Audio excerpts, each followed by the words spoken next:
हमारा टॉपिक है वो है RMU। RMU ring man unit. अच्छा, इसको रिंग मैन यूनिट क्यों कहते हैं, इसके फ़ायदे क्या है, इसको हम कहाँ पे यूज़ करते हैं, वो हम यहाँ पे क्या करेंगे।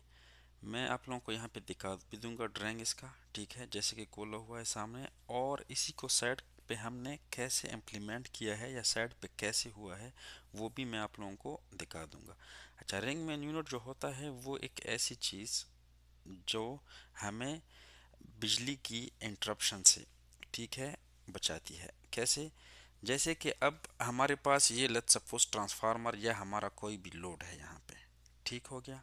तो इस लोड को हम क्या करेंगे, अब दो मुख्तलिफ जगहों से अगर हम इस लोड को चलाएंगे तो क्या होगा, हमारे पास क्या फ़ायदा होगा कि लेट्स सपोज अगर एक साइड जो हमारा है वो अगर ख़राब हो गया या उसमें कोई मसला आ गया तो हम क्या कर सकते हैं, दूसरे साइड से उसी लोड को हम चला सकते हैं। तो ये सारा फंक्शन करने के लिए हम हमारे पास जो यूनिट यूज़ होता है, ठीक है, वो क्या होता है, उसे कहते हैं रिंग मैन यूनिट या RMU। तो जितनी भी वो है क्या कहते हैं डिस्ट्रीब्यूशंस, तकरीबन जगहों पे बिजली की अ, जो अवेलेबिलिटी है उसको बरकरार रखने के लिए हम ये रिंग मैन यूनिट यूज़ करते हैं। अच्छा, ये अब देखो, ये क्या है इसमें, ये वाला, अब देखो तीन कंपार्टमेंट है इसमें, एक ये कंपार्टमेंट है जैसे कि ये देखो, ठीक, एक ये वाला कंपार्टमेंट है, ठीक, और तीसरा ये कंपार्टमेंट है। अच्छा, अब इसमें ये वाला कंपार्टमेंट और ये वाला कंपार्टमेंट ये सेम ही है, तो इसमें से हम एक को डिस्कस कर लेंगे, लेकिन मैं साइड पे दोनों को आप लोगों को दिखा दूंगा, ठीक, और ये वाला कंपार्टमेंट हम डिस्कस कर लेंगे। अब देखो, जैसे मैंने बताया इसमें क्या है, इनकमिंग टू, इनकमिंग वन, ठीक है, तो मतलब ये एक इनकमिंग है, ये दूसरा इनकमिंग है, ठीक है। तो ये दोनों इनकमिंग आ रहे हैं किसी भी जगह से, किसी भी पावर प्लांट से, किसी भी जगह से, दो मुख्तलिफ जगहों से सप्लाई आप लोगों के पास जब आ रही हो, ठीक, दो सर्किट से, तो ये वो दो इनकमिंग है, एक इनकमिंग ये, एक इनकमिंग ये, दो इनकमिंग हो गए। अब उसके बाद क्या है, इन दोनों को एक ही ट्रांसफार्मर या एक ही लोड को के साथ जोड़ा हुआ है। मैं ट्रांसफार्मर इसलिए कह रहा हूँ कि ट्रांसफार्मर से हम जो है सप्लाई लेते हैं अपने घरों के लिए या किसी भी जगह के लिए, ठीक, तो इसलिए मैं ट्रांसफार्मर कह रहा हूँ। अच्छा, अब ये क्या है, हम एक को डिस्कस करते हैं। ये देखो, ये आप लोगों के पास इनकमिंग वन है, ठीक है, जो कि Y1 इसको कहते हैं, क्योंकि साइड पे जो हमारे पास RMU लगा है उस पर Y1 लिखा है, तो इसलिए हम Y1 को कहते हैं Y1। तो इनकमिंग यहाँ से आएगा आप लोगों के पास, ठीक हो गया। ये कौन सा केबल है, 1/3 कोर केबल, ठीक, तो ये केबल भी मैं आप लोगों को दिखा दूंगा, ये कहाँ पे कनेक्ट हुआ है वो भी मैं आप लोगों को दिखा दूंगा, ठीक हो गया। और उसके बाद हमारे पास इसी पे क्या लगा हुआ है, EFI क्या होता है, अर्थ फॉल्ट इंडिकेटर, कि अगर तो किसी भी सर्किट पे आप लोगों के पास अर्थ फॉल्ट आ गया, ठीक है, तो वो इंडिकेट करने के लिए हमारे पास जो RMU होता है उस पर एक अर्थ फॉल्ट इंडिकेटर लगा होता है, ये भी मैं आप लोगों को दिखा दूंगा प्रैक्टिकली, ठीक हो गया। उसके बाद हम आगे चलते हैं, तो इस पे क्या लगा है, CVI 1, ठीक है, CVI 2, CVI 3। तो CVI का क्या मतलब है, कैपेसिटर वोल्टेज इंडिकेटर। अब कैपेसिटर वोल्टेज इंडिकेटर क्या होता है, ये होता है आप लोगों का जो वोल्टेज होता है इसी में इसी सर्किट में उसको इंडिकेट करने के लिए ये यूज़ होता है, ठीक। और इससे हम डेटा वगैरह भी ले सकते हैं कि मतलब बैलेंस है या नहीं है, या जो जो भी इसकी वो होगी, वैल्यू होगी, वो आप लोग देख सकते हो इसके ज़रिए से। उसके अलावा ये इस पे इंडिकेटर होते हैं जिससे आप लोगों को पता चलेगा कि ये जो है क्या करता है, इसमें सप्लाई है या नहीं है, ठीक। तो इसके बाद हमारे पास क्या आ रहा है, ये आ रहा है डिस्कनेक्टर, ठीक हो गया। ये डिस्कनेक्टर लगा हुआ है जो कि 17.5 kVA के लिए है, 400 एम्पियर के लिए, ठीक। तो इस डिस्कनेक्टर में क्या होता है, ये डिस्कनेक्टर हम इस लाइन पे लगाते हैं और ये होता है एक 3 पोजीशन स्विच, जिसमें आप लोगों के पास ऑन होगा, ऑफ होगा और ये अर्थ के साथ कनेक्टेड, ठीक। तो ये हो गया आप लोगों के पास डिस्कनेक्टर।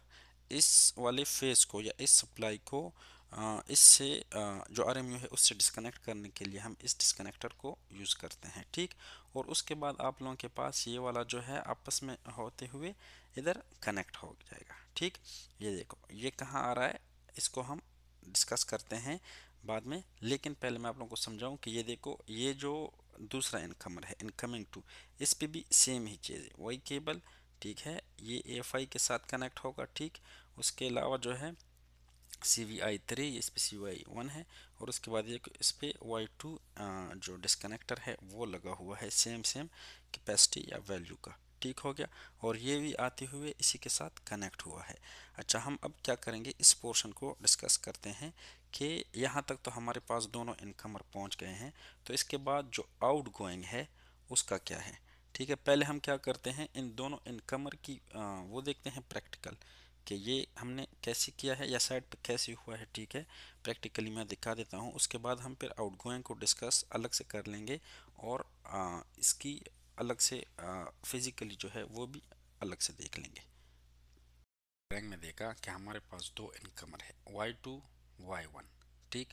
तो हम अभी दोनों, मैंने आप लोगों को बताया था उधर भी कि दोनों सेम ही है, सारी चीज़ें एक जैसी लगी है। तो अभी हम फिजिकली देखते हैं कि कैसे सेम है, सारी चीज़ें एक जैसे हैं या नहीं। तो आओ चलते हैं देखते हैं। देखो ये Y2 आप लोगों के पास हो गया, ठीक। और ये वो वाला केबल जो आ रहा है Y2 में, ठीक। और ये बॉक्स अंदर से मैं दिखा देता हूँ। अच्छा, Y2 पे हम पहुंच गए, उसके बाद हमारे पास क्या था, ये क्या है, CVI कैपेसिटर वोल्टेज इंडिकेटर है ये, ठीक। ये मैंने आप लोगों को बताया था कि इसका क्या काम है, ठीक हो गया। और उसके बाद हमारे पास क्या है, डिस्कनेक्टर स्विच। अब ये देखो, ठीक।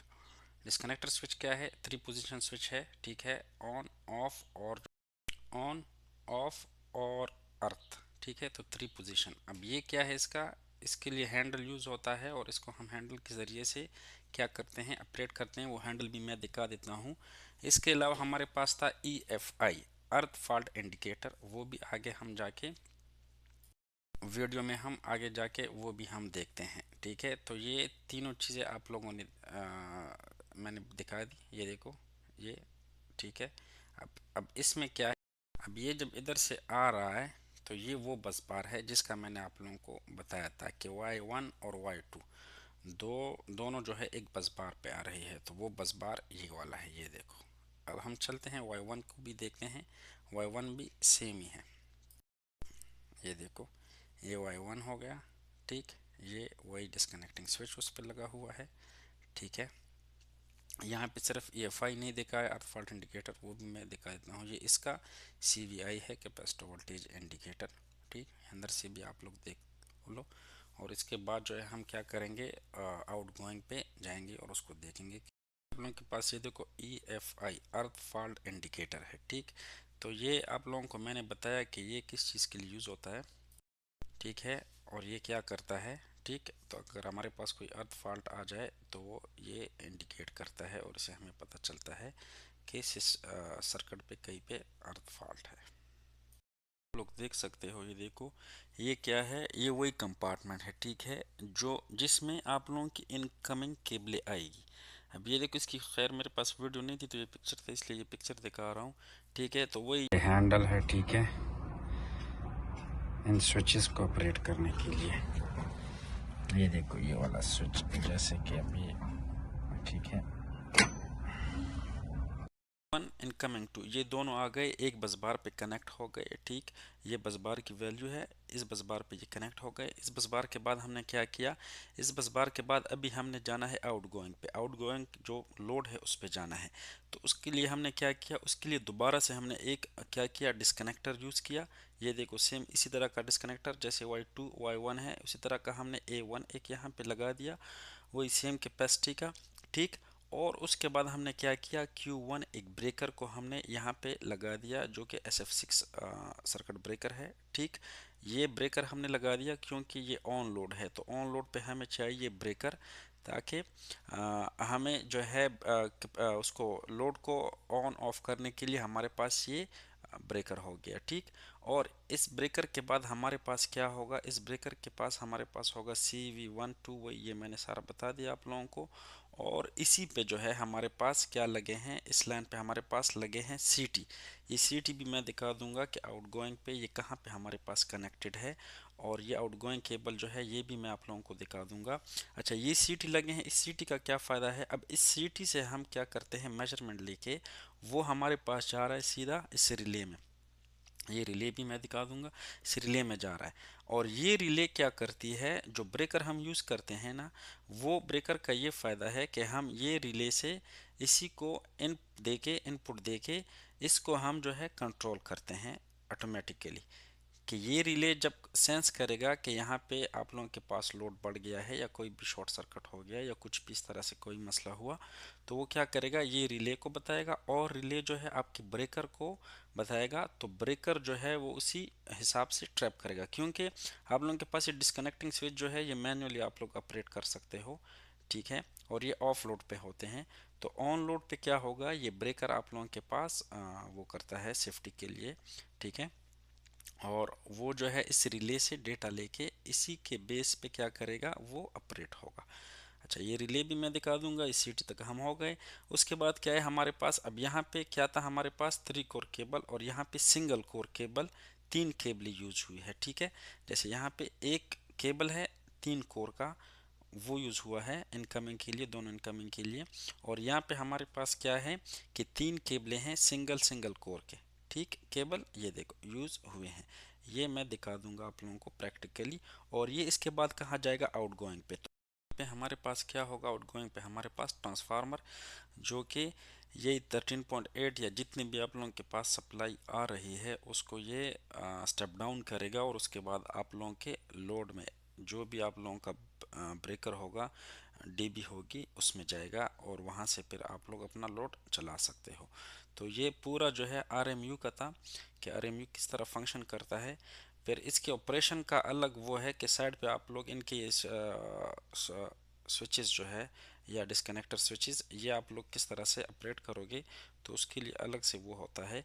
लेकिन ये मैंने आप लोगों को क्या, आप लोगों को पूरा आरएमयू का वो बता दिया कि ये असल में इसका सिंगल लाइन कैसे होता है और ये फंक्शन किस तरह करता है। तो ये मैं आप लोगों को अभी जाके प्रैक्टिकली भी दिखाता हूँ कि ये वाला जो कंपार्टमेंट है ये हमारे पास किस तरह से लगा हुआ है साइड पे, और ये किस तरह से फंक्शन करता है, इसमें रिले वगैरह जो कुछ है सारा मैं दिखा दूंगा। ये सारा सर्किट देख लिया ना, Y1 Y2, उसके बाद हमने ये वाला जो है आउटगोइंग इसका ड्राइंग देख लिया। तो अभी हम इसको प्रैक्टिकली देखते हैं कि ये क्या है। ठीक, ये देखो ये बस बार है जिस पे Y1 Y2 कनेक्ट हो गए, और उसके बाद जो है ये कहाँ पे, ये इस वाले आउटगोइंग पे जाएगा। ये देखो ये वो वाला आउटगोइंग है। अब ये जाते जाते जाते, ठीक है, ये कहाँ जा रहा है, ये वैसे देखा एस एफ से किस प्रेशर है, क्योंकि ब्रेकर आप लोगों का वैक्यूम है तो ये उसके बार के लिए प्रेशर को देखने के लिए, ठीक। ये वही सी वी आई है, ठीक, ये 3 पे लगा होगा, ठीक हो गया। उसके बाद आप लोगों के पास क्या है, डिस्कनेक्टेड स्विच है, ये देखो A1 जो मैंने ड्राइंग में भी आप लोगों को दिखाया, ये देखो A1 वही 3 पोजीशन वाला, ठीक है, अर्थ ऑन या ऑफ, ठीक। तो ये वो हो गया। और इसके बाद ये हमारे पास क्या था, हमारे पास था ब्रेकर जो कि Q1 था। तो ये देखिए VCB काउंटर है, ठीक है, कि कितनी दफ़ा ये वैक्यूम सर्किट ब्रेकर का काउंटर, और ये Q1 वही ब्रेकर का ऑन ऑफ है, ठीक है। तो ये VCB क्या है, ये इसको काउंट किया है कि कितनी दफ़ा ये ऑपरेट हुआ है। ये बाकी चीज़ें स्प्रिंग वगैरह के लिए, चार्जिंग या डिस्चार्जिंग ब्रेकर के लिए देखो, ठीक है। ये सारी चीज़ें ब्रेकर ओपन या क्लोज करने के लिए जो मैंने हैंडल दिखाया उससे ये होती है, ठीक है, मैनुअली। तो ये पूरा आप लोगों को मैंने दिखा दिया, ठीक। अभी देखते हैं कि आउटडोर जो आउट साइड है वो कैसा है, मतलब आउटगोइंग का वो कंपार्टमेंट कैसे है अंदर से, और उस पर जो सीटीज लगी है वो भी मैं आप लोगों को दिखाता हूँ। उसके अलावा रिले भी दिखाता हूँ। वही रिले है जो मैं आप लोगों को बता रहा था कि सीटी से वैल्यू लेके ये उसको क्या कहते हैं, ब्रेकर को ट्रिप करता है या उसी के मुताबिक चलाता है। लेकिन ये जो है ये सिर्फ इसमें सीटी से नहीं आई होती, इसमें बहुत सारी दूसरी जगहों से भी मतलब अगर आप लोग ये सबस्टेशन के साथ लगाते हो तो वहाँ से इसमें क्या होता है आप लोगों के आती है, ठीक है। और वो जो है उसके भी ये डिपेंड करता है कि कब इसको चलाना है, कब बंद करना है, या कौन सी उसमें पोजीशन में इसको कैसे रखना है, ठीक। तो ये देखो ये वो रिले है, और उसके अलावा ये उसका पूरा वो सर्किट है अंदर से, ठीक। तो डिफरेंट जगहों से इसमें केबलें आई हुई है, और उसी के मुताबिक इस ये जो है ये ऑपरेट करता है इस सर्किट ब्रेकर को। मतलब अगर अंदर से भी कोई इशू होगा, जैसे कि आप लोगों के पास ये सबस्टेशन के पास है, तो उधर से भी कोई इशू होगा तो वो उसी के मुताबिक इसको ऑपरेट करेगा। ये देखो ये बाहर से वही रिले वगैरह लगा हुआ है, ठीक, ये देखो, और ये उसी के मुताबिक ऑपरेट होता है। तो ये आप लोगों को ये देखो F1 रिले, अभी वो वाले केबल हैं जो आप लोगों के ये वो वहाँ पे कनेक्शन है जहाँ से आप लोगों के ये जाएंगे ट्रांसफार्मर में, ठीक। तो यहाँ पे ये क्या होगा, ये रेड येलो ब्लू, यहाँ पे रेड येलो ब्लू, ये देखो टैगिंग हुई है ऑलरेडी। तो यहाँ पे आप लोगों के साथ ये कनेक्ट हो जाएगी, और इसी पे आप लोगों के पास जो सीटी वगैरह है वो भी लगी होती है, आप लोग देख सकते हो। ये देखो ये सीटी हो गई इनकी, ये देखो इस पे लगी हुई और इन्हीं से जाते हुए सीधा उधर जा रही है। यही जो सीट्स हैं इन्हीं से क्या होता है, इन्हीं से वो रिले को सप्लाई होती है, ठीक है, जिस तरह मैंने आप लोगों को दिखाया सिंगल लाइन में। तो वहाँ से वो रिले जो है ब्रेकर को बताता है कि क्या फंक्शन करना है। अगर तो कोई शॉर्ट सर्किट या कुछ भी हो तो वो उसको ऑपरेट करने के लिए ये सीटी से वो करके लेती है, और उधर जो है वो उसी पे ऑपरेट होता है, ठीक। ये आप लोग देख सकते हो, ये देखो ये उसकी वो रेटिंग वगैरह है, 1 एम्पेयर 70 से 1 एम्पेयर में करता है, ठीक।